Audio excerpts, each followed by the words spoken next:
him and Francisco Lindor, two all-stars, two guys who are going to be starting for Team Puerto Rico in the World Baseball Classic on the left side of your infield.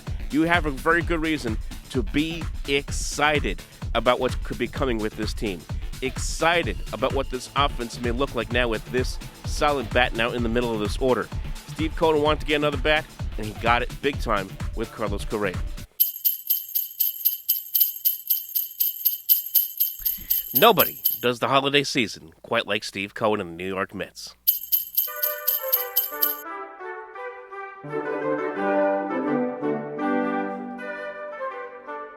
All right, ladies and gentlemen, welcome aboard here, Sports Talk Nation. Michael Cohen here with you. It is a Christmas edition of this week's show as, well, we got a lot to talk about. The New York Mets have once again found a way to blow up not just the internet, but blow up every news cycle possible.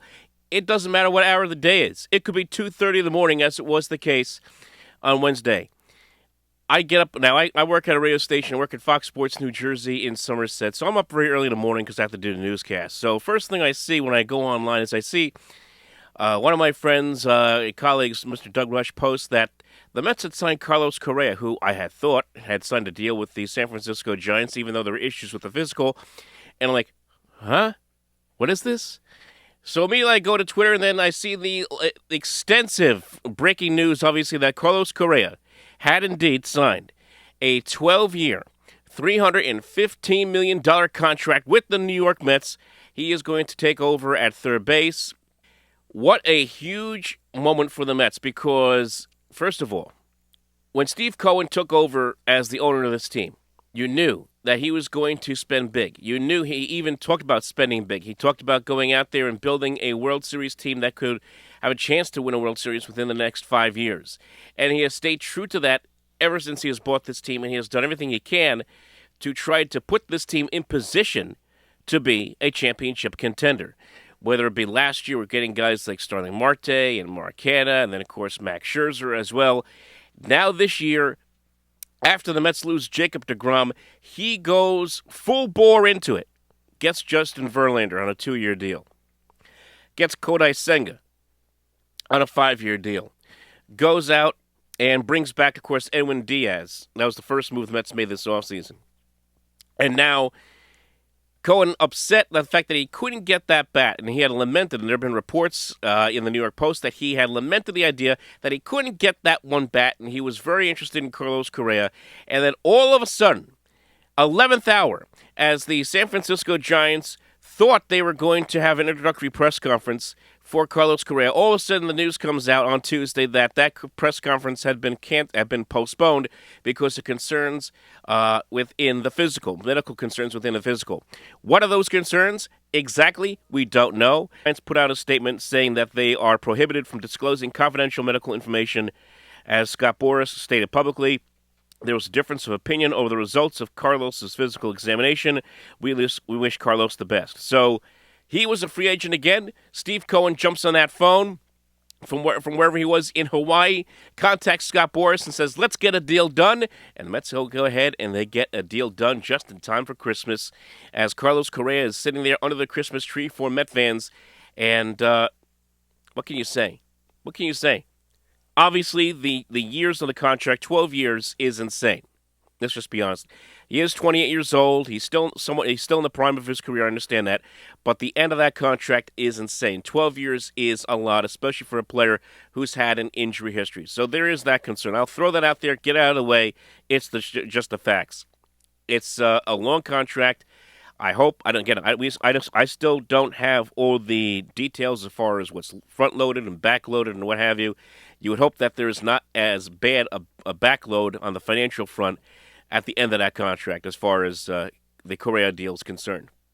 That being said, this is a move about right now. This is a move about 2023. And yes, even 24 for that matter as well. But it's all about right now, this year, 2023. The Mets get a player who is still in the prime of his career. He'll be 28 years old this season. He has been a consistent hitter in the lineup for both the Houston Astros and, yes, even the Minnesota Twins throughout his career. You look up and down his statistics every year. He's in the 20 to 25 home run range. He's getting, somewhere between, I would say, at bare minimum, 65 to 90 RBIs a season. He doesn't strike out that much. He walks a good amount. He hits around 270, somewhere between 270 to 290, so he's like a 275 to 280 hitter. He gets on base a lot. He has a good on-base percentage of .357 in his career. This is a solid player, two-time All-Star, a player who in the postseason, and he has been very good in postseason play throughout his career, is a .272 lifetime hitter in the playoffs, has 18 home runs and 59 RBIs. You put him now in the middle of this order with Francisco Lindor and Pete Alonso and a healthy, hopefully healthy, Starling Marte and Brandon Noah, who's going to be at the top of this order. This has the potential to be not just the potential, it has the chance to be an explosive lineup here for the New York Mets here this season. This is going to be, on paper right now, on paper, a very scary baseball team. Now, of course, nothing's guaranteed. I understand that. You're in a division that still has the Atlanta Braves that are a good baseball team, the Philadelphia Phillies, the defending National League champions. They, too, are a team that has been spending big money. So credit Steve Cohen in that regard, because he looks down the turnpike. He sees the Phillies spending, of course, big money on Bryce Harper on a big contract. They gave Trey Turner an 11-year deal. They have, of course, Zach Wheeler.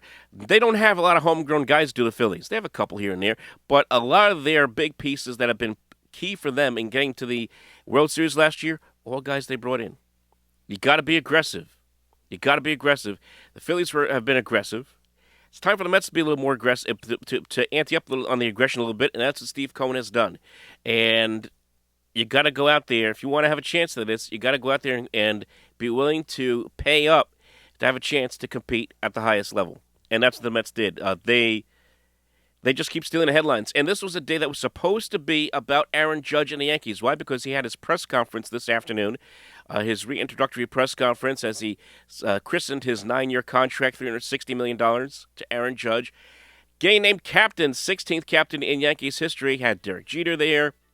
But the fact is, all the talk was with regards to Carlos Correa and the Mets. And even the media asking Hal Steinbrenner, so what do you think about having to compete with the Mets now in town? The Mets are now the story here in New York.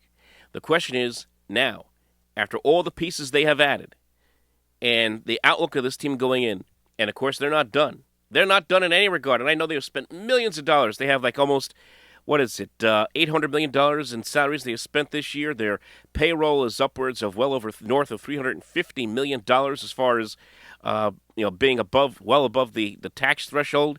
So they have gone bonkers this year as far as spending money. The question is now, can they go out there and win consistently and win when it's most important, of course, in September and October. But for right now, on this day, a couple of days before Christmas in 2022, it's a day for Met fans, you got to be happy. You got to be happy because this team continues to show, this owner continues to show he is willing to do whatever he can to get this team over the top. We'll see if it works out. We'll find out soon enough. Like and subscribe. We'll talk to you next time here on the Sports Talk Nation.